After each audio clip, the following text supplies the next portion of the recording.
اعوذ باللہ من الشیطان الرجیم بسم اللہ الرحمن الرحیم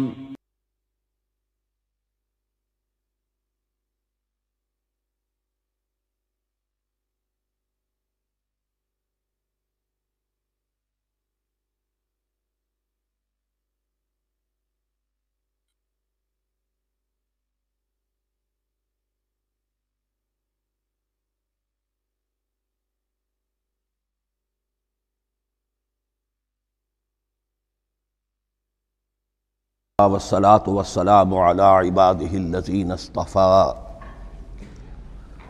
خصوصا على أفضلهم وخاتم النبيين محمد الأمين وعلى آله وصحبه أجمعين. أما بعد فأعوذ بالله من الشيطان الرجيم. بسم الله الرحمن الرحيم.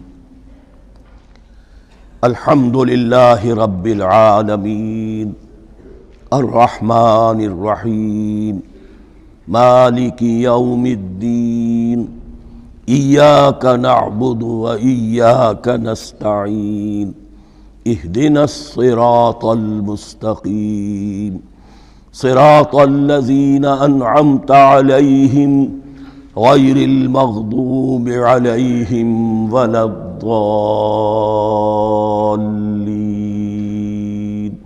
آمين. رب اشرح لي صدري ويسر لي امري واحلل عقدة من لساني يفقهوا قولي. اللهم ربنا الهمنا رشدنا واعذنا من شرور انفسنا. اللهم ارنا الحق حقا وارزقنا اتباعه وارنا الباطل باطلا وارزقنا اجتنابه. اللهم ربنا يسر لنا امورنا كلها واتمم لنا بالخير وتقبل منا فإنك خير المتقبلين. آمین یا رب العالمین. ابھی میں نے سورہ فاتحہ کی تلاوت کی اور آپ نے سماعت فرمائی.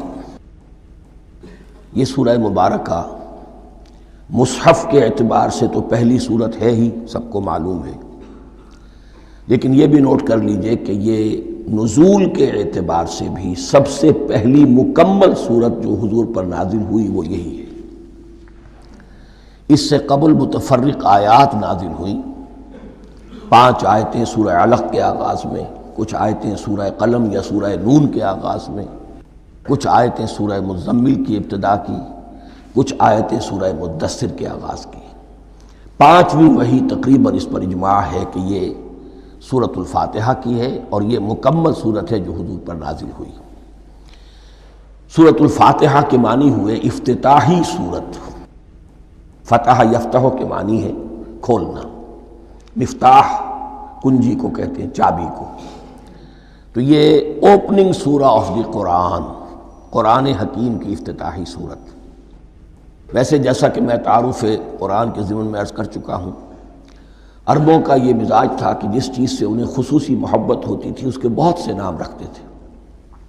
اس کے بھی بہت سے نام ہیں. سورۃ الفاتحہ سب سے عام ہے، لیکن الکافیہ، الشافیہ، ام القرآن، اساس القرآن، کم سے کم یہ 4 نام تو میں سمجھتا ہوں کہ ہر مسلمان کو مزید معلوم ہونے چاہیے، اور بھی بہت سے نام. اس سورہ مبارکہ کی بالاتفاق و بالاجماع 7 آیتیں ہیں، اگرچہ ان کی ترتیب میں کچھ اختلاف ہے. ایک رائے یہ ہے، اور یہ رائے امام شافعی کی بھی ہے اور بصرہ کے جو قراء تھے ان کی بھی ہے، کہ آیت بسم اللہ بھی سورہ فاتحہ میں شامل ہے، اس کا جز ہے. وہ اس کو شامل کر کے پھر 7 آیتیں بناتے ہیں. تو آخری جنہیں ہم 2 آیتیں سمجھتے ہیں، صراط الذین انعمت علیہم غیر المغضوب علیہم ولا الضالین، وہ ان کے نزدیک 1 آیت ہے. تو گویا کہ نتیجہ یہ نکلا کہ آیتوں کی تعداد 7 ہی رہتی ہے. امام ابو حنیفہ رحمۃ اللہ علیہ کا موقف اور کوفے کے جو قراء تھے ان کا بھی موقف یہ ہے کہ آیت بسم اللہ نہ سورہ فاتحہ کا جز ہے نہ کسی اور سورت کا جز ہے، سوائے ایک مقام پر جہاں حضرت سلیمان علیہ السلام کا خط جو ہے نقل ہوا ہے، جنہوں نے ملکہ سبا کو لکھا تھا انہ من سلیمان و انہ بسم اللہ الرحمن الرحیم. تو قرآن کے متن میں صرف اسی جگہ پر یہ آیت شامل سمجھتے ہیں، باقی یہ صرف علامت کے طور پر کہ یہاں سے ایک نئی صورت شروع ہو رہی ہے درج کی گئی ہے. اس سورہ مبارکہ کو الصلاح قرار دیا گیا ایک حدیث میں. اس کا جو اسلوب ہے وہ دعا کا ہے، اور دعا کے ساتھ اس کی جو مناسبت ہے، اور پھر اسی کی وجہ سے ہماری نماز کا یہ جزو لا ینفک بنا دیا گیا. بلکہ ایک حدیث جو میں آپ کو سناؤں گا اس میں اسی کو نماز قرار دیا گیا. الصلاح یہی ہے. ویسے وہ حدیث مبارک موجود ہے، من لم یقرأ بفاتحۃ الکتاب لا صلاۃ لمن لم یقرأ بفاتحۃ الکتاب. جو شخص سورہ فاتحہ کی تلاوت نہیں کرتا اس کی کوئی نماز نہیں. اس کے حوالے سے بھی ہمارے ہاں دو مسلک ہیں. ذکر صرف اس لیے کر رہا ہوں کہ آپ کے علم میں ہو، ان میں کوئی بنیادی فرق نہیں ہے. کسی بھی ایک رائے کا انسان قائل اور حامل ہو سکتا ہے بغیر اس کے کہ دوسرے کو بالکل غلط قرار دے، بلکہ یہ کہ اس کے لیے بھی گنجائش اپنے ذہن میں اور اپنے دل میں رکھے. اور دوسری آیت یہ ہے کہ اس کا حصہ نہیں ہے. اسی اعتبار سے یہ کہ یہ سورہ مبارکہ نماز میں پڑھی جانی ضروری ہے. لا صلاۃ لمن لم یقرأ بفاتحۃ الکتاب. البتہ یہ اختلاف ہے، یہ بات جو میں ذکر کر رہا تھا جو ذہن سے نکل گئی، کہ آیا مقتدی جو ہے امام کے پیچھے کھڑا ہو کر جب نماز پڑھ رہا ہو تو کیا اس صورت میں بھی اس کے لیے لازم ہے کہ سورہ فاتحہ پڑھیں؟ اس میں دو رائے ہو گئی، بلکہ تین. ایک رائے انتہائی ہے اور وہ فقہ حنفی کی طرف منسوب ہے کہ اگر آپ امام کے پیچھے مقتدی کی حیثیت سے نماز پڑھ رہے ہیں تو کسی بھی رکعت میں آپ سورہ فاتحہ نہیں پڑھیں گے. ایک دوسری بالکل برعکس رائے ہے، وہ امام شافعی رحمۃ اللہ علیہ کی ہے کہ ہر حالت میں چاہے امام جہری رکعت پڑھا رہا ہو جس میں وہ بلند آواز سے سورہ فاتحہ پڑھ رہا ہو، اور چاہے وہ سری رکعت ہو، ہر حالت میں مقتدی کو بھی پڑھنی ہے. ایک تیسری رائے بین ہے، وہ امام مالک کی ہے رحمۃ اللہ علیہ، کہ جو سری رکعت ہے جس میں کہ امام بھی خاموشی سے پڑھ رہا ہے مقتدیوں کو بھی پڑھنی چاہیے. جو جہری رکعت ہے جس میں کہ امام بلند آواز سے پڑھ رہا ہے اس میں مقتدیوں کو خاموش رہ کر پوری توجہ جو ہے سننے پر صرف کر دینی چاہیے. اذا قرئ القرآن فاستمعوا له وانصتوا. جب قرآن پڑھا جا رہا ہو تو پوری توجہ اس کے پڑھنے پر مرکوز کر دو اور خود خاموش رہو. میرے اپنی رائے میں یہ تیسری رائے سب سے زیادہ صائب ہے، اور اس میں کسی طرح کی بھی کوئی پیچیدگی پیدا نہیں ہوتی. بہرحال اس سورہ مبارکہ کا جو اسلوب ہے میں نے عرض کیا دعائیہ ہے. البتہ قرآن مجید کے علم اور حکمت کے اعتبار سے، اس کے فلسفے کے اعتبار سے ایک بات سمجھ لینی چاہیے. قرآن کا فلسفہ یہ ہے کہ بنیادی ہدایت ہر انسان کے دل میں موجود ہے بالقوہ، پوٹینشلی. یہ جو قرآن مجید یا اللہ کی کتابیں نازل ہوتی ہیں یہ انہیں ایکٹیویٹ کرتی ہیں. وہ اندر کی جو ڈورمنٹ کانشسنس ہے، خوابیدہ شعور جو ہے اسے بیدار کر کے، اور پھر یہ کہ اسے اجاگر کرتی ہیں. ہر سلیم الفطرت انسان اور سلیم العقل انسان، دو سلامتی شرط ہیں. سلیم الفطرت، نیچر پرورٹڈ نہ ہو، فطرت مسخ نہ ہو گئی ہو، عقل سلیم ہو. ان دونوں چیزوں کا نتیجہ یہ نکلتا ہے کہ وہ انسان از خود بغیر کسی وحی کی رہنمائی کے، بغیر کسی نبی کی تعلیم کے سے استفادہ کیے ہوئے از خود بھی کچھ حقائق تک پہنچ جاتا ہے. اور وہ حقائق کیا ہیں؟ نمبر ایک یہ کہ اس کائنات کا ایک خالق ہے اور وہ ایک ہے، اور وہ تمام صفات کمال سے متصف ہے. نمبر دو یہ کہ انسان کی زندگی صرف یہ زندگی نہیں ہے بلکہ ایک اور زندگی ہے کہ جس میں اس زندگی کے اعمال کے نتائج برآمد ہوں گے. یہ دو باتیں، اس کی زیادہ وضاحت کے ساتھ جو ہے اس کا تذکرہ آئے گا سورہ لقمان میں، جہاں حضرت لقمان کی شخصیت کا تذکرہ ہے. لیکن یہاں صرف یہ بات سمجھ لیجئے کہ قرآن کا فلسفہ یہ ہے کہ ہر انسان میں، ہر فرد نوع بشر میں جو اپنی ولادت کے وقت مسلم ہوتا ہے. حضور کی حدیث ہے کل مولود یولد علی الفطرہ ابواہ یحودانہ او ینصرانہ او یمجسانہ. ہر بچہ نوع انسانی کا فطرت اسلام پر پیدا ہوتا ہے. وہ فطرت کے اندر وہ ہدایت ودیت ہے۔ اب اگر وہ فطرت بس نہیں ہوئی اور عقل جو ہے وہ صحیح رخ پر کام کر رہی ہے تو ان دو حقائق تک وہ انسان خود پہنچ جائے گا۔ لیکن ان دونوں حقائق تک پہنچنے کے بعد اب وہ دست بستہ دعا کرے گا کہ اے رب اب مزید ہدایت تو مجھے عطا فرما۔ ایک تو یہ کہ میں کیا کروں کیا نہ کروں، میری عقل اس میں ٹھوکر کھا سکتی ہے، میں کسی اچھی چیز کو بری سمجھ سکتا ہوں، کسی بری کو اچھی سمجھ سکتا ہوں، تو مجھے صحیح راستہ، صحیح راہ ہدایت پر چلا۔ یہ دعا ہے جو انسان کرتا ہے جبکہ وہ ایمان باللہ اور ایمان بالآخرہ تک خود پہنچ چکا ہوتا ہے، اور یہ سمجھتا ہے کہ صحیح زندگی کا رخ یہی ہے کہ جس رب کو میں نے پہچانا ہے کہ وہ اس کائنات کا خالق ہے اور مالک ہے اور رب ہے، میں اس کی بندگی کروں، اس کی اطاعت کروں، اس کا حکم مانوں، اس کے راستے پر چلوں۔ لیکن وہ راستہ کون سا ہے؟ اس کے لیے پھر دست بدعا ہوتا ہے کہ پروردگار تو میری رہنمائی فرما۔ یہ مقام ہے کہ جہاں آپ سمجھ لیجئے اپنے آپ کو بھی آج اس جگہ پر تصور کرتے ہوئے پھر اس سورہ مبارکہ کو پڑھیے کہ آپ اس مقام پر اللہ کے فضل و کرم سے پہنچ چکے ہیں کہ اللہ کو آپ نے پہچان لیا اور اس کی توحید کو جان لیا، اس کی جملہ صفات کمال سے آپ واقف ہو گئے۔ آپ یہ بھی جان گئے کہ بڑھ کر اس کے حضور میں حاضر ہونا ہے اور وہ حساب کتاب لے گا۔ پھر آپ نے یہ عہد بھی کر لیا کہ اب زندگی گزارنی ہے اس رب کی بندگی میں، اسی کی فرما برداری میں۔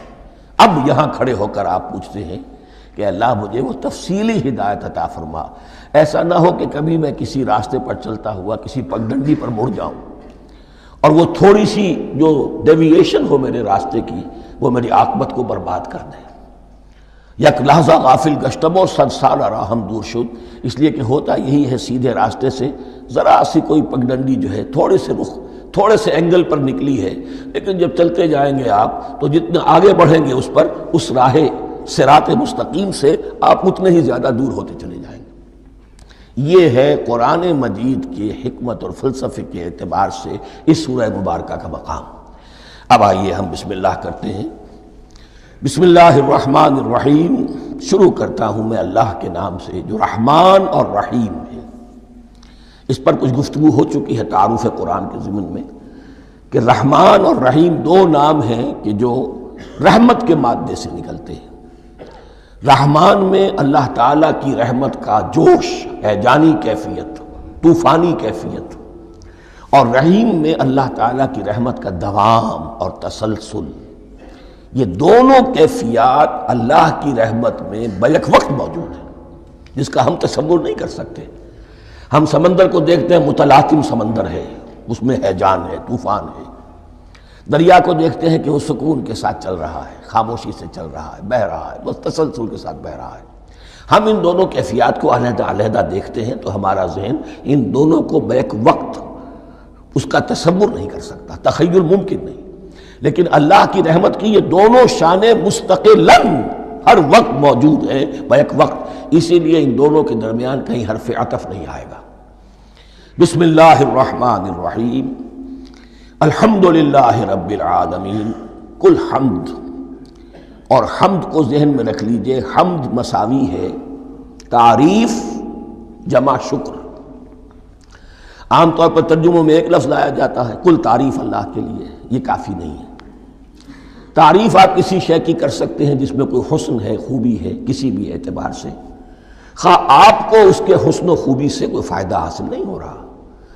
ایک پھول ہے، بہت خوبصورت ہے، بس ٹھیک ہے، خوبصورت ہے، آپ نے کہا، تعریف کر دی۔ شکر کرتے ہیں آپ اس شے کا جس سے آپ کو کوئی فائدہ پہنچا ہو، استفادہ ہوا ہو، آپ کی کوئی ضرورت پوری ہوئی ہو، آپ کی کوئی مشکل رفع ہوئی ہو۔ اور آپ دیکھیں گے کہ حمد میں یہ شکر کا پہلو غالب ہے۔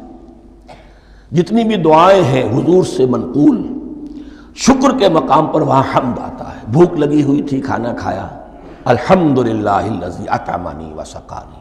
اب یہاں دیکھیے ترجمہ تعریف نہیں، شکر ہے اس اللہ کا جس نے مجھے کھلایا اور پلایا۔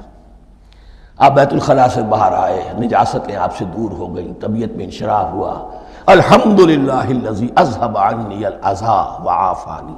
وہ شکر ہے اس اللہ کا جس نے اذیت بخش چیزیں مجھ سے دور کر دیں اور مجھے عافیت بخشی۔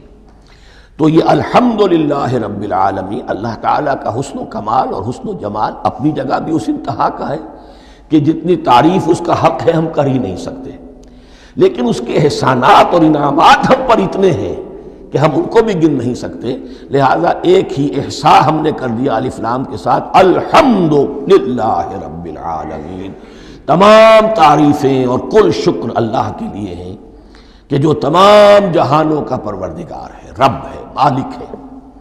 رب میں ایک مفہوم ہوتا ہے ربوبیت کا، اور اس میں مفہوم شامل ہوتا ہے تربیت کا، ربیانی صغیرہ۔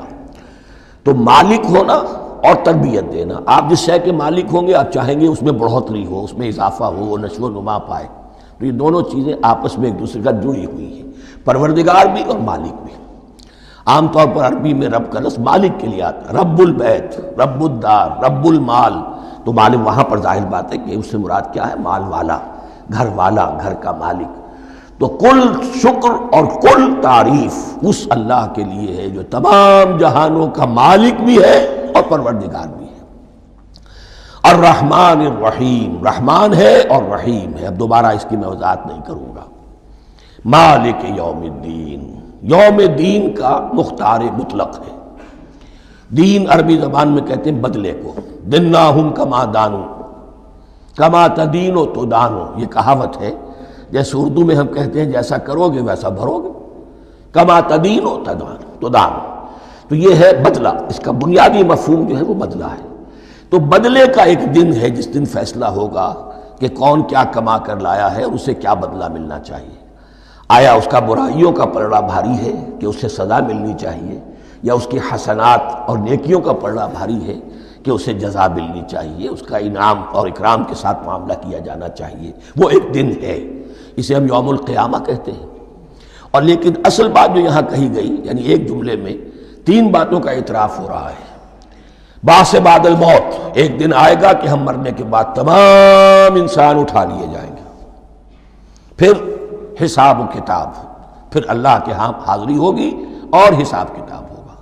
اور تیسرا یہ کہ اس حساب کتاب کے دن کا مختار مطلق اللہ ہے، یعنی کسی اور کو اپنے ذہن میں سہارا بنا کر آپ زندگی گزاریں کہ وہ مجھے چھڑا لے گا، یا وہ ہستی جو ہے اتنی زوردار ہے کہ وہ مجھے بچا لے گی، اس سے اپنے دل کو، اپنے ذہن کو بالکل پاک کر لیجئے۔ مالک یوم الدین، ایک دوسری جگہ پر قرآن میں آیا ہے، اس روز کوئی پکارنے والا پکارے گا لمن الملک اليوم للہ الواحد القہار، آج کے دن کس کا اختیار مطلق ہے؟ اور پھر کہا جائے گا اللہ کے لیے، الواحد قہار، جو پوری طرح چھایا ہوا ہے، بس تولی ہے۔ تو مالک یوم الدین، جو جزا و سزا کے دن کا مالک ہے۔ اب یہاں سے کلام ایک رخ بدل رہا ہے، ابھی تک تو یہ غائبانہ انداز میں کلام ہو رہا ہے، اللہ سے خطاب نہیں آیا اس میں ابھی۔ الحمدللہ رب العالمین الرحمن الرحیم مالک یوم الدین، اب خطاب ہے ایاک نعبد و ایاک نستعین، ہم صرف تیری ہی بندگی کرتے ہیں اور کریں گے، اور ہم صرف تجھ ہی سے مدد مانگتے ہیں اور مانگیں گے۔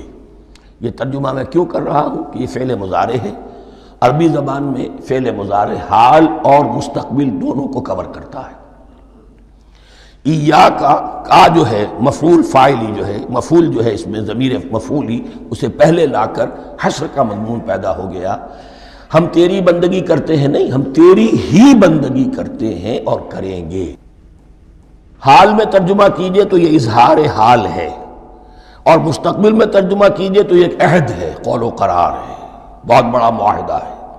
وَإِيَّاكَ نَسْتَعِينُ، اور صرف تجھ ہی سے مدد مانگتے ہیں اور مانگیں گے۔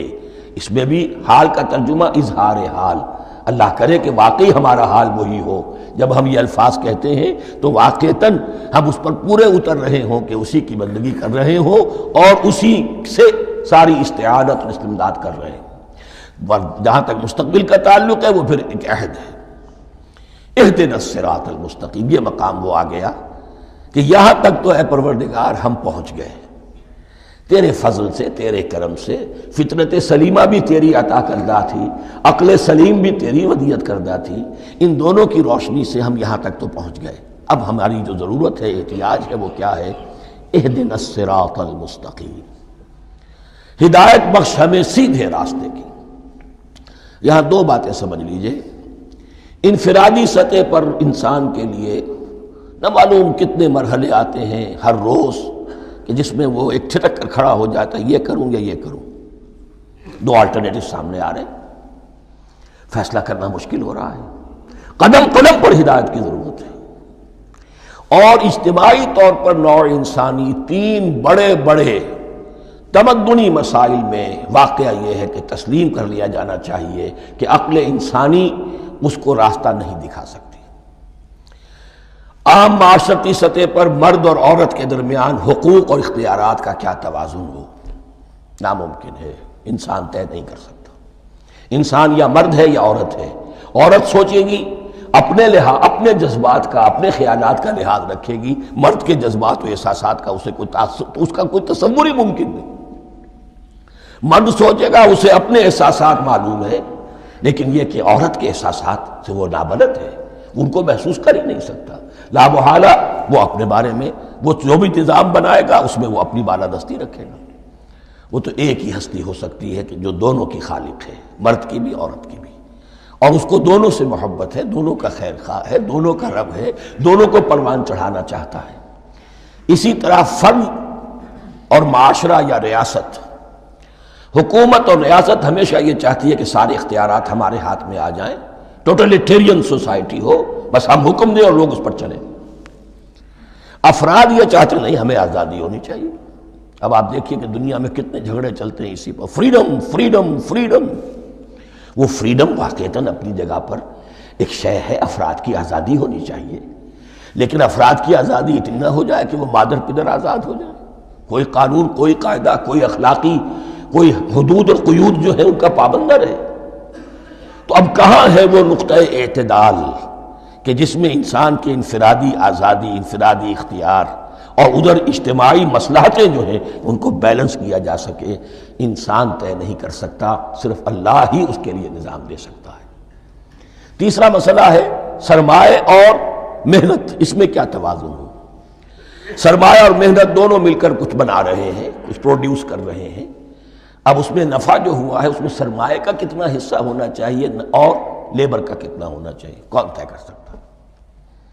اس کے لیے بھی کہ ایسا نہ ہو کہ سرمایہ داری جو ہے آکاش بیل بن کر پورے معاشرے پر چھا جائے، اور غریب بیچارہ، مزدور بیچارہ، کاشتکار بیچارہ وہ گویا کہ چکی کے دو پارٹوں میں پس کر رہ جائے، اس کی کوئی حیثیت نہ رہ جائے۔ لیکن یہ کہ دوسری طرف اگر یہ کہ مزدور کا جو حق ہے اس سے زیادہ اس کو دے دیا جائے تو سرمایہ جو ہے وہ سکڑ جائے گا، شائی ہو جائے گا، وہ پھر میدان میں نہیں آئے گا۔ کیا کیا جائے؟ کون سا نقطہ عدل و اعتدال ہے؟ یہ تین مسائل ایسے ہیں، اہدنا الصراط المستقیم۔ تو یوں سمجھیے کہ ایک جو بنیادی ہدایت تھی، ایک اللہ کو پہچان لینا، یہ جان لینا کہ کل حسن و جمال اور تمام انعام و اکرام کا منبع اس کی ذات ہے، وہ رحمان ہے اور رحیم ہے، اور یہ جان لینا کہ مرنے کے بعد جی اٹھنا ہے، حساب کتاب ہے، فیصلہ ہوگا جزا و سزا کا، اور مختار مطلق اس دن کا اللہ ہے۔ پھر یہ عہد کر لینا ایاک نعبد و ایاک نستعین۔ اس کے بعد دعا، پروردگار ہمیں ہدایت پر قائم رکھ، ہماری ہدایت میں اضافہ فرما۔ اس ہدایت کے لفظ کو سمجھ لیجئے، بنیادی ہدایت، تفصیلی ہدایت، قدم قدم پر ہدایت، ہدایت پر ہدایت۔ والذین اہتدوا زادہم ہدی، جو لوگ ہدایت کے راستے پر آتے ہیں اللہ ان کی ہدایت میں اضافہ کرتا ہے۔ تو یہ قدم قدم پر ہمیں ہدایت کی ضرورت ہے اور مرحلہ وار ضرورت ہے۔ ہدایت اس کو بھی کہتے ہیں کہ کسی نے آپ سے کوئی پتہ پوچھا، آپ نے کہا ادھر جانا، پھر دوسری گلی میں مڑنا، پھر جانا دو تین لائٹیں چلے جانا، پھر مڑنا، وغیرہ وغیرہ، یہ بھی ہدایت ہے۔ نظری طور پر آپ نے بتایا ہے۔ ایک ہدایت یہ ہوئی کہ بھائی میں چلتا ہوں آپ کے ساتھ، میں آپ کو وہاں تک پہنچا دوں گا تاکہ آپ کو دقت نہ ہو، آپ نے منزل تک پہنچا دیا۔ ان دونوں کے درمیان، یہ تو میں نے ایک فرد کی مثال دی ہے، اللہ اور بندے کے درمیان نہ معلوم کتنے مراحل ہیں ہدایت کے۔ تو کسی وقت بھی انسان اپنے آپ کو ہدایت خداوندی سے مستغنا نہیں سمجھ سکتا، اور نہیں تو پروردگار جو ہدایت دی ہے اس پر ہدایت پر قائم رکھ۔ کیا پتہ شیطان کا کوئی حملہ کیا پتہ ہمارے نفس کی کوئی شرارت کسی ایسے رخ پر ہمیں ڈال دے کہ اب تک کی ساری کمائی بھی ضائع ہو جائے۔ لہذا یہ نہ سمجھیے کہ جب یہ ساری چیزیں ان کو معلوم تھیں، وہ ان چیزوں کا تو اقرار کر رہے تو اب ہدایت کون سی مانگ رہے ہیں؟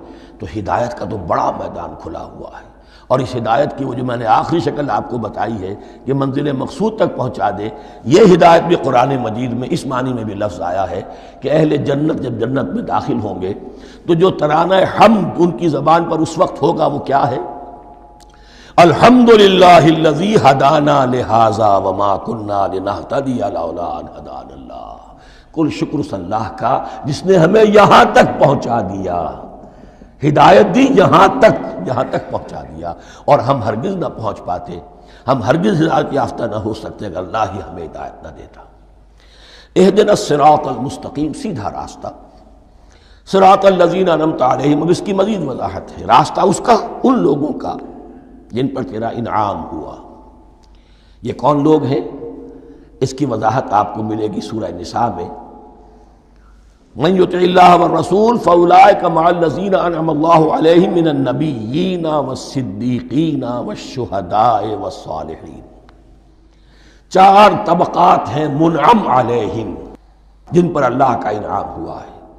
چوٹی پر انبیاء کرام، اس کے بعد صدیقین کرام، اس کے بعد شہداء عظام، اس کے بعد عام صالح مسلمان، صالح ہو۔ یہ بیس لائن ہے، اس سے اوپر کا درجہ شہداء کا ہے، اس سے اوپر کا درجہ صدیقین کا ہے، اور پھر اس سے اوپر کا درجہ انبیاء کا ہے۔ انبیاء میں سے پھر وہ بھی ہوتے ہیں کہ جو اولو العزم میں من الرسل ہیں، لیکن یہ چار طبقات ہیں، ان کے راستے پر ہمیں چلا۔ غیر المغضوب علیہم ولا الضالین،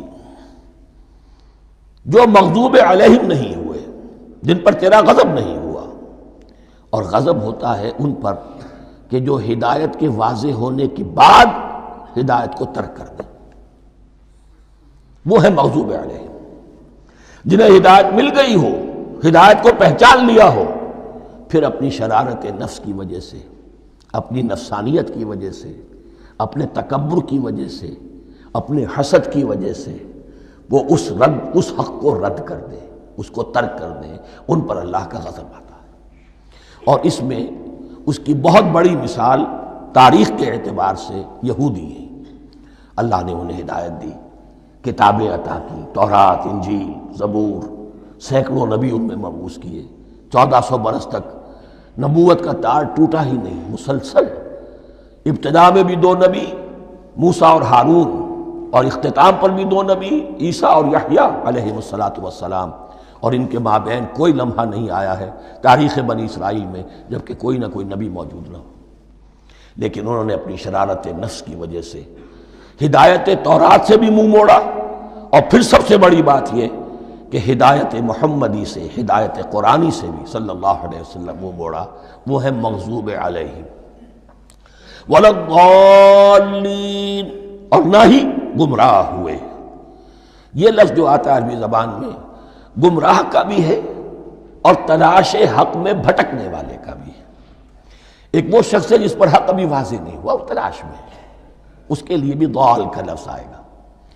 اسی طرح کوئی شخص کسی کے عشق اور محبت میں ایسا ہو جائے، دیوانہ ہو جائے، اس کو بھی ضال کہتے ہیں، یعنی اس کے اوپر جذبات کا اتنا غلبہ ہو گیا ہے کسی کی محبت اور عشق کی بنا پر۔ تو حضور کے لیے یہ لفظ آیا ہے وَوَجَدَكَ ضَالًّا فَهَدَىٰ، اور یہ تو سورۃ الضحیٰ ہے، اکثر بیشتر لوگوں کو یاد ہوگی۔ تو یہ جو ضال کا لفظ ہے، اس میں سمجھ لیجئے ضروری نہیں ہے کہ وہ گمراہ ہو، بلکہ وہ بھی کہ جو ابھی راہ ہدایت کی طلب میں، اس کے حصول کے لیے اس کی تلاش میں کوشاں ہیں، اور وہ بھی کہ جو کسی مغالطے کی وجہ سے حق سے منحرف ہو جائے۔ یہ بھی جان لیجئے کہ ایک ہے بدنیتی، تکبر، حسد، حق کو جان کر پہچان کر رد کر دینا یا چھوڑ دینا یا ترک کر دینا، ایک ہے کسی غلطی میں، کسی جذبات کے اندر آ کر، کسی غلو کے اندر مبتلا ہو کر اور حق سے منحرف ہو جانا۔ اس کی جو سب سے بڑی مثال ہے وہ نصارہ ہے، عیسائی ہے۔ حضرت مسیح کو انہوں نے مانا لیکن غلو کیا، یہ لفظ آئے گا آگے، لا تغلو فی دینکم، اپنے دین میں غلو نہ کرو۔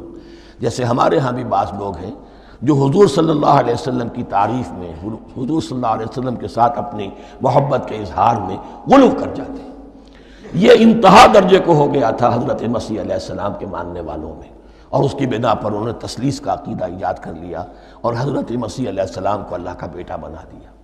تو اس کی سب سے بڑی مثال ضالین کی اس اعتبار سے کہ ہدایت پانے کے بعد کسی بدنیتی سے نہیں بلکہ کسی اچھے جذبے میں غلو کی وجہ سے رسول سے محبت کرنا تو اچھا جذبہ ہے، لیکن یہ محبت بھی ایک حد میں رہنی چاہیے۔ غلو کرے گی تو ظاہر بات ہے کہ اس کے بعد وہ گمراہی کی طرف لے جائے گی۔ تو یہ ہے اس سورہ مبارکہ کا ترجمہ، اور اس کے بعد آخر میں آمین کہنا یہ مسنون بھی ہے، کہنا چاہیے۔ البتہ اختلاف یہاں بھی صرف اتنا ہے کہ نماز میں جب آپ امام کے ساتھ ہیں، وہ اگر جہری قرات کر رہا ہے تو آیا اس کے بعد آپ کو بھی بالجہر کہنا ہے آمین یا نہیں کہنا، یہ اختلاف ہے، ان میں کوئی فرق واقع نہیں ہوتا۔ یہ چیز متفق علیہ کہ کہنا ہے آمین، بلکہ یہ آمین تو یہودیوں میں ہے، یہ آمین جو ہے یہ عیسائیوں میں بھی ہے، ان کی بھی جو پریئر لارڈس پریئر ہے اس کے بعد آمین، وہ آمین کہتے ہیں، وہ فرق لفظ ایک ہی ہے، اس لیے کہ عبرانی زبان اور عربی زبان یا تو ہم یہ کہہ سکتے ہیں کہ دونوں بہنیں ہیں، کوئی ایک مشترک زبان تھی ان کی ماں جس کی یہ دو بیٹیاں ہیں، اور یا یہ کہنا پڑے گا کہ عربی زبان کی ماں جو ہے وہ عبرانی زبان ہے۔ بہرحال بڑا قریبی رشتہ عربی کا اور عبرانی کا ہے، اس اعتبار سے وہ آمین۔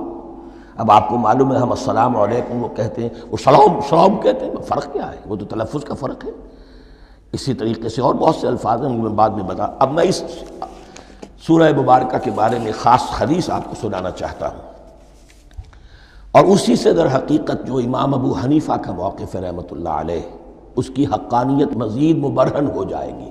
یعنی کیا کہ آیت بسم اللہ سورہ فاتحہ کا جز نہیں ہے، سورہ فاتحہ الحمدللہ رب العالمین سے شروع ہوتی ہے۔ وہ میں آپ کو بتانا بھول گیا کہ جن کے نزدیک یہ سورت کا جز ہے وہ پھر جہری قرات میں بسم اللہ الرحمن بھی بلند آواز سے کہیں گے، اور جن کے نزدیک یہ سورہ فاتحہ کا جز نہیں ہے وہ نہیں کہیں گے، وہ الحمدللہ رب العالمین سے قرات کریں گے۔ تو کوئی فرق نہیں ہے بنیادی۔ یہ حدیث جو ہے یہ مسلم شریف میں ہے اور حدیث قدسی ہے، اس کے راوی حضرت ابو ہریرہ ہیں رضی اللہ تعالی عنہ، اور اس حدیث نے اس سورت کے مضامین کا نہایت عمدہ تجزیہ کر دیا ہے۔ حدیث کے الفاظ سن لیجئے، قسمت الصلاۃ بینی و بین عبدی نصفین۔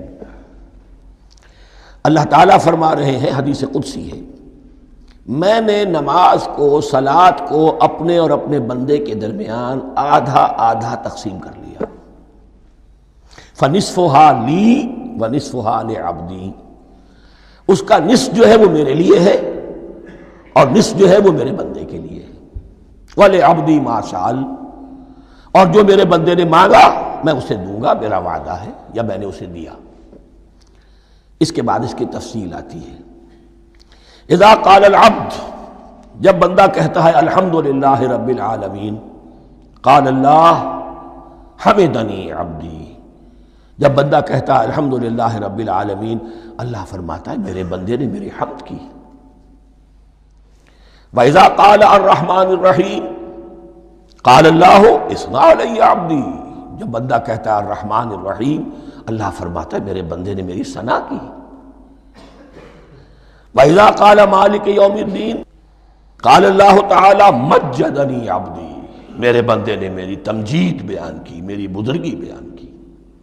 اب یہ تین آیتیں ہو گئیں، تینوں میں اللہ کی حمد ہے، ثنا ہے، تمجید ہے، یہ تین آیتیں خالص اللہ کے لیے ہو گئیں۔ اب چوتھی آیت آئی، ایاک نعبد و ایاک نستعین، اس کے بارے میں جب بندہ کہتا ہے اذا قال العبد ایاک نعبد و ایاک نستعین، قال اللہ تعالی ھذا ما بینی و بین عبدی ولعبدی ما سأل، یہ میرے اور میرے بندے کے درمیان ہے۔ یہ تو یوں سمجھیے کہ یہ گرہ لگ گئی ہے میرے اور میرے بندے کے مابین، اس نے مجھ سے قول و قرار کیا ہے، اس نے میری بندگی کا اعتراف کیا ہے، اس نے تسلیم کیا ہے کہ میری ہی بندگی کرتا ہے اور کرے گا، اور مجھ سے مدد چاہیے ہے۔ ھذا ما بینی و بین عبدی، یہ معاہدہ ہے، معاہدہ دو فریقوں کے مابین ہوتا، یہ میرے اور میرے بندے کے مابین ہے۔ وَلِعَبْدِي مَا سَأَلَ، اور میں نے اپنے بندے کو دیا جو اس نے مانگا، وہ میری مدد چاہتا ہے، میری مدد اس کے شامل حال رہے گی۔ فَإِذَا قَالَ، اور جب بندہ کہتا ہے اهْدِنَا الصِّرَاطَ الْمُسْتَقِيمَ صِرَاطَ الَّذِينَ أَنْعَمْتَ عَلَيْهِمْ غَيْرِ الْمَغْضُوبِ عَلَيْهِمْ وَلَا الضَّالِّينَ، قال اللہ تعالی هَذَا لِعَبْدِي وَلِعَبْدِي مَا سَأَلَ، یہ تین آیتیں یہ میرے بندے کے لیے اهْدِنَا الصِّرَاطَ الْمُسْتَقِيمَ، اسی صراط مستقیم کی وضاحت ہے مثبت، صراط الذین انعمت علیہم، اسی صراط المستقیم کی وضاحت ہے منفی انداز میں غیر المغضوب علیہم ولا الضالین، یہ سب میرے بندے کے لیے ہے اور میں نے اپنے بندے کو دیا جو اس نے مانگا۔ اس کو میں نے ایک مرتبہ یہ ترازو کی شکل میں اس کو لکھوایا تھا، دیکھیے یہ ایاک نعبد و ایاک نستعین، یہ ہے وہ ترازی کی وہ ڈنڈ، واو جو ہے ایاک نعبد و ایاک نستعین، واو جو ہے گویا کہ وہ مٹھ ہے جس سے کہ ترازو کو پکڑا جاتا ہے۔ ادھر ایک پلڑا ہے جس کی تین آیتیں ہیں، الحمدللہ رب العالمین الرحمن الرحیم مالک یوم الدین، اس کا نتیجہ کیا نکلا؟ ایاک نعبد۔ آپ نے شاید یہ سنا بھی ہو، ایک بہت ہی عمدہ قرات کا جو ریکارڈ ہے قاری عبدالباسط عبدالصمد کا، وہ یہیں سے چل کر سورہ فاتحہ کی قرات کر کے ایاک نعبد پر آ کر رکتا ہے، الحمدللہ رب العالمین الرحمن الرحیم مالک یوم الدین ایاک نعبد۔ گویا کہ یہاں یہ صورت بالکل ہاف ہو گئی ہے، تین آیتوں میں اللہ کی حمد ہے، ثنا ہے، تمجید ہے، جس کا نتیجہ ہم تیری ہی بندگی کرتے ہیں، تیری ہی اطاعت کریں گے۔ لیکن اب اس کے بعد سوال ایاک نستعین، اسی کی جو استعانت کیا درکار ہے ہمیں؟ ہدایت، ہدایت سب سے بڑی استعانت ہے، ہدایت ہی تو سب سے بڑی مدد ہے۔ اهدنا الصراط المستقیم صراط الذین انعمت علیہم غیر المغضوب علیہم ولا الضالین، یہ ایاک نستعین کے حکم کے ساتھ یہ تین آیتیں آ گئیں، اهدنا الصراط المستقیم صراط الذین انعمت علیہم غیر المغضوب علیہم ولا الضالین، قسمت الصلاة بینی و بین عبدی نصفین فنصفها لی ونصفها لعبدی وَلِعَبْدِي مَا سَأَلَ۔ اللہ تعالیٰ اس سورہ فاتحہ کا جو اصل مفہوم ہے وہ بھی ہمارے ذہنوں پر، ہمارے شعور کی سطح پر اسے اجاگر کیے رکھے، ہمیں توفیق دے کہ جب بھی پڑھیں، جب بھی سنیں تو وہ کیفیت اگر ہو جائے، اس لیے کہ ایک حدیث ہے کہ الصلاۃ معراج المومنین، نماز تو اہل ایمان کے حق میں معراج کے درجے میں ہے۔ اس حوالے سے ہم یہ سمجھ سکتے ہیں کہ کوئی وقت ایسا آ سکتا ہے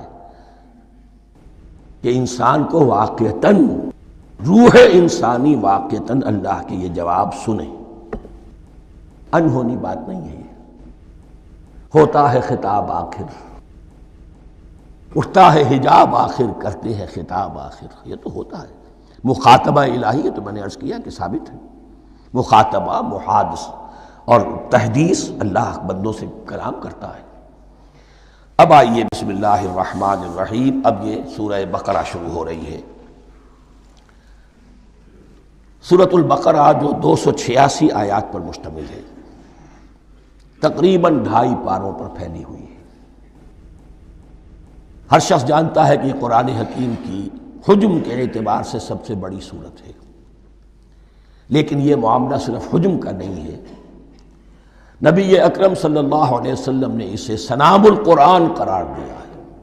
آپ نے فرمایا لکل شیء سنام، ہر چیز کی ایک چوٹی ہوتی ہے، جیسے اونٹ کا کوہان ہوتا ہے، وسنام القرآن البقرہ، سنام القرآن، قرآن کی چوٹی جو ہے وہ سورۃ البقرہ ہے۔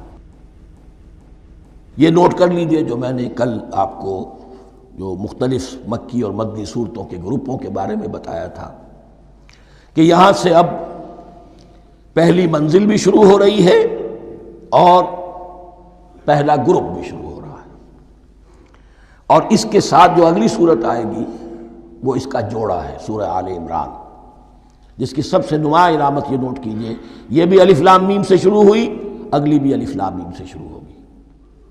اس کے بعد 2 صورتیں مدنی اور ہیں، لیکن ان دونوں میں نہ حروف مقطعات ہے، نہ کوئی اور تمہیدی کلام ہے، براہ راست خطاب سورہ نساء میں یا ایھا الناس اور سورہ مائدہ میں یا ایھا الذین آمنوا، کوئی تمہیدی بات نہیں، کوئی حروف مقطعات نہیں، براہ راست خطاب۔ وہ ایک جوڑا ہے سورہ نساء اور سورہ مائدہ، اور یہ ایک جوڑا ہے سورہ بقرہ اور سورہ آل عمران۔ سورہ بقرہ اور سورہ آل عمران کو نبی اکرم صلی اللہ علیہ وسلم نے الزہراوین بھی قرار دیا ہے۔ زہرا کہتے ہیں بڑی روشن چیز کو۔ یہ حضرت فاطمہ رضی اللہ تعالی عنہ کے نام کے ساتھ آتا ہے، فاطمۃ الزہراء۔ تو زہرا بہت روشن، دمکتی ہوئی شے۔ الزہراوین، یہ دو نہایت دمکتی ہوئی صورتیں ہیں جو قیامت کے دن دو بدلیوں کی شکل میں ظاہر ہوں گی، حضور نے فرمایا، اور جو لوگ ان صورتوں سے محبت کرتے تھے ان پر سایہ کریں گی۔ اللہم ربنا اجعلنا منہم، ہمیں اللہ تعالیٰ ان میں شامل فرما دے۔ اس سورہ مبارکہ کو دو حصوں میں تقسیم سمجھیے۔ ویسے تو یہ کہ رکوع آئیں گے، پارے بھی بدلیں گے اس میں، لیکن حصے دو ہیں۔ پہلے حصے میں اصل روح سخن سابقہ امت مسلمہ سے ہے، یہود سے، بنی اسرائیل سے۔ دوسرے حصے میں اصل خطاب موجودہ امت مسلمہ سے ہے، امت محمد سے صلی اللہ علیہ وسلم۔ پہلے حصے میں 18 رکوع ہیں لیکن آیات 152 ہیں۔ دوسرے حصے میں 22 رکوع ہیں لیکن آیات 134 ہیں۔ گویا کہ اس سے آپ کو توازن نظر آئے گا کہ اگرچہ ادھر رکوعوں کی تعداد کم ہے 18 لیکن آیات کی تعداد زیادہ ہے 152۔ دوسرے حصے میں رکوعوں کی تعداد زیادہ ہے 22 لیکن آیات کی تعداد 134۔ اسی لیے اس کا ایک نام میں نے تجویز کیا ہے، وہ اس لیے تاکہ کچھ حقائق آپ کے ذہنوں میں ان ناموں کے حوالے سے بھی انشاءاللہ محفوظ ہو جائیں گے۔ سورۃ الامتین، دو امتوں کی صورت، اس لیے کہ تقریباً نصف اس کی ساری بحث جو ہے، مرکزی بحث، وہ سابقہ امت مسلمہ بنی اسرائیل، اور دوسرا نصف اس میں سارا خطاب وہ ہے موجودہ امت مسلمہ یعنی امت محمد صلی اللہ علیہ وسلم۔ اس کا جو پہلے 18 رکوع ہے یا پہلا حصہ ہے، اس کے اندر ڈویژن فردر ہوگی ورٹیکل، عمودی۔ پہلے 4 رکوع، پھر 10 رکوع، پھر 4 رکوع۔ لیکن جو 22 رکوع ہیں دوسرے حصے کے، دوسرے نصف کے، اس میں ڈویژن جو ہے جو ہاریزونٹل ہے، وہ افقی تقسیم ہے، عمودی نہیں، افقی۔ وہ میں بعد میں بیان کروں گا جب ہم وہاں پہنچ جائیں گے۔ ان کو پہلے سمجھ لیجئے کہ اس پہلے حصے کی جو تقسیم میں نے کی ہے، پہلے 4 رکوع، پھر 10 رکوع اور پھر 4 رکوع۔ پہلے 4 رکوع یوں سمجھیے کہ پورے قرآن مجید کے لیے اس کی حکمت اور فلسفے کا جو حصہ مکی قرآن میں بیان ہو چکا تھا اس کا خلاصہ ہے۔ جب یہ صورت نازل ہو رہی ہے تو یہ تو مدینہ میں حضور تشریف لا چکے ہیں، 12-13 سال جو ہے گزر چکے ہیں، اور ان 12-13 سالوں کے دوران 2/3 قرآن نازل ہو چکا ہے۔ اس میں جو بھی حکمت، فلسفہ اور بنیادی دعوت، یہ جو چیزیں مکی قرآن میں بیان ہوئیں، ان کا خلاصہ نچوڑ نکال کر یہاں 4 رکوعوں میں رکھ دیا گیا۔ اگرچہ ان میں بھی جب گہرائی میں آپ دیکھیں گے تو روح سخن جو ہے وہ بنی اسرائیل کی طرف ہے، وہ میں بعد میں عرض کروں گا، لیکن اضافی طور پر یہ سمجھ لیجئے کہ پورے مکی قرآن کے حکمت اور پیغام کا خلاصہ ان 4 رکوع میں۔ پھر 10 رکوع ہیں جن میں براہ راست خطاب ہے سابقہ امت مسلمہ، یا بنی اسرائیل۔ اس کے بھی 2 حصے ہیں۔ پہلے ایک رکوع میں دعوت ہے، بڑا انداز اس کا بڑا پیارا ہے، اس میں دعوت ہے، ایمان لاؤ محمد پر صلی اللہ علیہ وسلم۔ اور اس کے بعد 9 رکوع ہیں ملامت کے، ملامت، تنقید، تم نے یہ کیا اور یہ کیا اور یہ کیا، ہم نے یہ احسان کیے، یہ احسان کیے، یہ احسان کیے، تم نے یہ ناشکری کی، یہ ناشکری کی، یہ ناشکری کی۔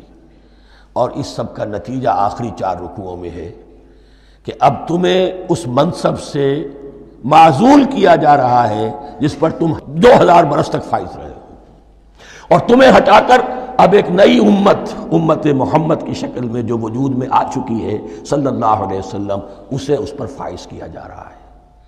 اور اس کی علامت کے طور پر اسے میں کہا کرتا ہوں کورونیشن، تاج پوشی۔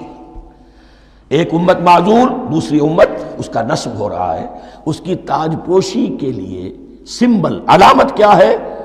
قبلہ تحویل۔ وہ قبلہ یروشلم سابقہ امت کا قبلہ اب ادھر رخ نہیں ہوگا، اب اہل توحید کا قبلہ یہ مکے کی طرف ہوگا، بیت اللہ کی طرف ہوگا۔ تو تحویل قبلہ کا مضمون ہے جو ان 4 رکوعوں میں آتا ہے۔ تو یہ میں نے تھوڑی سی تمہید جو ہے آپ کے سامنے رکھ دی ہے۔ اب بسم اللہ کیجئے۔ بسم اللہ الرحمن الرحیم۔ الف لام میم۔ الف لام میم یہ حروف مقطعات ہیں، یہ علیحدہ علیحدہ پڑھے جاتے ہیں، علم نہیں پڑھ سکتے اس کو۔ الف لام میم، ہا میم ہے، ہا علیحدہ میم علیحدہ، اگرچہ لکھے ہوئے ہوتے ہیں جڑے ہوئے، کاف ہا یا عین صاد لکھے ہوئے جڑے ہوئے، پڑھے جائیں گے علیحدہ علیحدہ، قطع علیحدہ کرنا۔ تو حروف مقطعات، ان کے بارے میں ایک بات تو جو ہے اجماعی ہے، سب کے نزدیک مسلم ہے، ان کا کوئی حتمی مفہوم اور ان کے حتمی معنی کسی کو معلوم نہیں سوائے اللہ اور اس کے رسول کے۔ اس معنی میں یوں بھی کہا گیا یہ کوڈ ورڈز ہیں، جیسے کہ کوئی میسیجز جو ہیں ادھر ادھر بھیجے جاتے ہیں، سیکرٹ میسیجز، تو کچھ کوڈ ورڈز ہوتے ہیں جس سے سمجھ میں آتا ہے کہ یہ بات واقعتاً صحیح سورس سے آ رہی ہے، واللہ عالم۔ لیکن اس کا کوئی مفہوم اور اس کے معنی جو ہیں وہ اتفاق اس پر ہے، اگرچہ بعض حضرات نے کچھ اپنی سی کوشش کی ہے، کچھ مفہوم جو ہے بنانے کی، وہ اپنی جگہ پر ہے، لیکن یہ کہ کسی حضرت عبداللہ ابن عباس رضی اللہ تعالی عنہما نے بعض ایسی کوششیں کی ہیں، لیکن ان کی رائے کو بھی ان کی ذاتی رائے سمجھا گیا ہے، امت نے اسے قبول نہیں کیا۔ اجماع اور کنسنسس اسی پر ہے کہ اس کے معنی اور مفہوم کسی کو معلوم نہیں سوائے اللہ اور اس کے رسول کے۔ البتہ بعض چیزیں ایسی ہیں کہ وہ اگر نوٹ کر لی جائیں تو شاید آئندہ اس میں کچھ راز کھلنے کے امکانات پیدا ہو جائیں۔ دیکھیے عربی زبان کے جو الفابیٹس ہیں ان کی تعداد 29 ہے یا 28 ہے، میں بتا چکا ہوں۔ الف اور حمزہ کو ایک سمجھے تو 28 ورنہ 29۔ پہلی بات یہ نوٹ کیجئے، قرآن حکیم کی 114 سورتوں میں سے 29 سورتوں میں ان کے شروع میں یہ حروف مقطعات آئے ہیں۔ دوسری بات یہ کہ اس میں 28 کا نصف کیجئے تو 14 استعمال ہوئے، 14 نہیں استعمال ہوئے، بالکل آدھی تعداد استعمال ہوئی ہے۔ تیسرے یہ کہ جو شروع اور آخر اور درمیان 3 حصوں میں تقسیم کر دیجئے آپ، 9 9 9 پلواڑی 27، ایک طرف 10 رہ جائیں گے۔ پہلے حصے میں سے بہت کم حروف لیے گئے، بہت کم۔ آخری حصے کے تقریباً تمام حروف ہیں، تقریباً۔ درمیانی حصہ وہ ہے کہ جس میں آپ نے دیکھا ہے کہ عربی میں جوڑوں کی شکل میں ہے، صاد ضاد، فرق کیا ہے نقطے کا، سین شین فرق کیا ہے نقطوں کا، را زا فرق کیا ہے نقطے کا۔ تو جو بھی نقطے والا لفظ ہے وہ نہیں لیا گیا، اور جو بغیر نقطے کے غیر منقوط ہے وہ لیا گیا۔ پھر اس میں 3 صورتیں ہیں جن میں ایک ایک حرف آیا ہے، سورہ قاف، سورہ نون، سورہ صاد۔ پھر صورتیں ہیں جن میں 2 2 آئی ہیں، جن میں 3 3 آئے ہیں، پھر 4 4 آئے ہیں، 2 ہی صورتیں ہیں جن میں 4 4 ہیں، اور 2 ہی صورتیں جن میں 5 5 ہیں۔ تو یہ ہے صرف یوں سمجھیے کہ اعداد و شمار۔ اس کے حوالے سے کچھ آدمی غور کرے تو شاید کوئی بات نکلے۔ باقی وہ مثال میں آپ کو بتا دیتا ہوں کہ حضرت عبداللہ ابن عباس نے ایک رائے ظاہر کی کہ الف لام میم در حقیقت ایک جملے کا خلاصہ ہے، انا اللہ اعلم۔ پہلا لفظ ہے انا، اس کا الف لے لیا، درمیانی لفظ ہے اللہ، اس کا درمیانی لام لے لیا، تیسرا لفظ ہے اعلم، یہ آخری لفظ ہے، آخری حرف میم لے لیا، انا اللہ اعلم، میں اللہ جانتا ہوں، واللہ اعلم، واقعتاً اللہ ہی جانتا ہے۔ یہ حضرت عبداللہ ابن عباس کی رائے ہے، لیکن اگرچہ انہیں حبر الامت مانا گیا ہے، لیکن یہ کہ ان کی اس رائے کو بھی اکثر و بیشتر مفسرین نے قبول نہیں کیا۔ اب جو پہلے 2 رکوع ہیں اس سورہ بقرہ کے، ان کے بارے میں تعویل عام اور تعویل خاص کا ایک بڑا بنیادی فرق ہے جو نوٹ کر لینا چاہیے۔ جس وقت یہ صورت نازل ہو رہی ہے، میں عرض کر چکا ہوں کہ 12 سال ہو چکے تھے حضور کو اپنا فریضہ نبوت و رسالت ادا کرتے ہوئے۔ ایک جماعت اچھی بھلی تیار ہو چکی تھی جنہوں نے حضور کی دعوت پر لبیک کہا، ایمان لائے اور آپ کی تعلیمات پر عمل کیا۔ وہ ایک گروہ موجود تھا، یہ ابو بکر ہے، یہ عمر ہے، یہ عثمان ہے، یہ طلحہ ہے، یہ زبیر ہے، یہ عبد الرحمن ابن عوف ہے، یہ مصعب بن عمیر ہے، دیکھ لو۔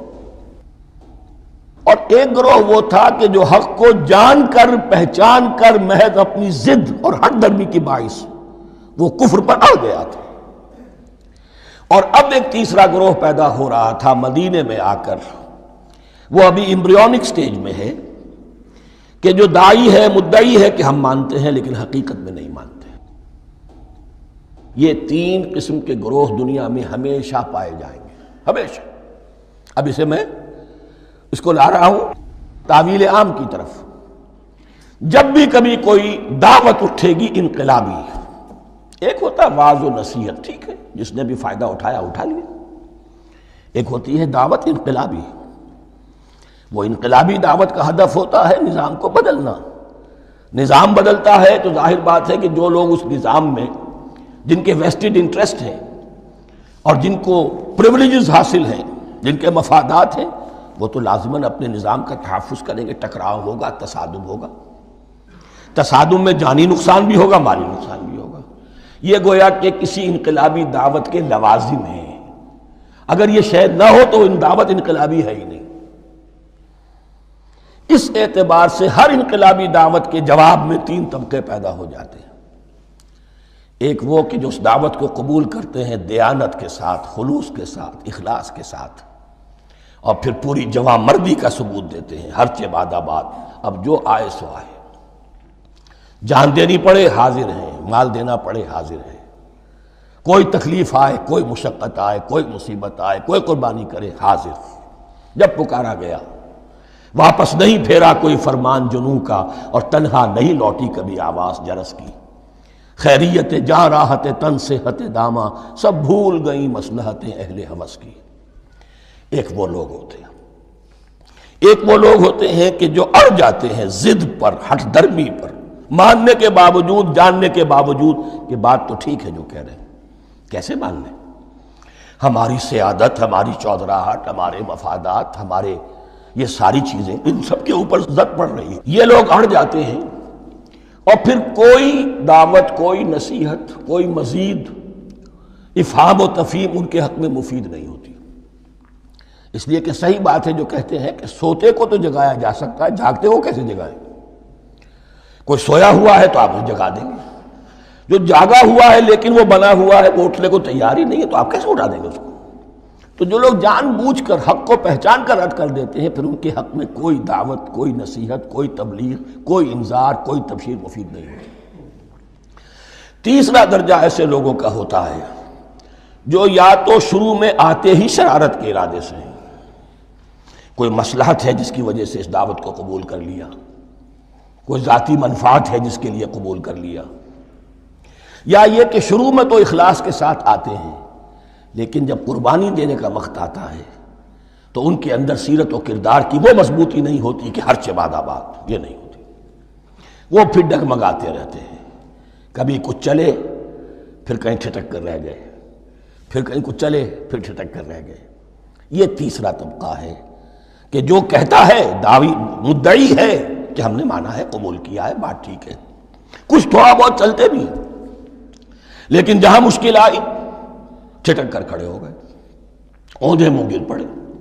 یہ تیسرا طبقہ ہے۔ اس کے لیے لفظ ہمارے ہاں منافقین بھی ہے، لیکن اس رکوع میں آ کر ابھی ان 4 رکوعوں میں نہیں بلکہ سورہ بقرہ میں مکمل میں بھی کہیں نفاق کا لفظ نہیں آیا ہے، اس لیے کہ اسے مرض سے تعبیر کیا گیا ہے۔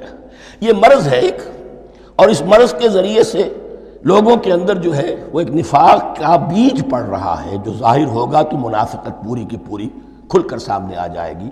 روگ ہے انسانی شخصیت کا، اس حوالے سے وہ تیسری، اور یہ چونکہ اہم ترین حصہ تھا اور یہ مرض اب شروع ہو رہا تھا، مدینے میں، مکے میں نہیں تھا، لہذا زیادہ تفصیل سے اس کے بارے میں گفتگو ہوئی۔ اب ان 2 رکوعوں کا سلسلے وار مطالعہ انشاءاللہ اس دوسری نشست میں کریں گے۔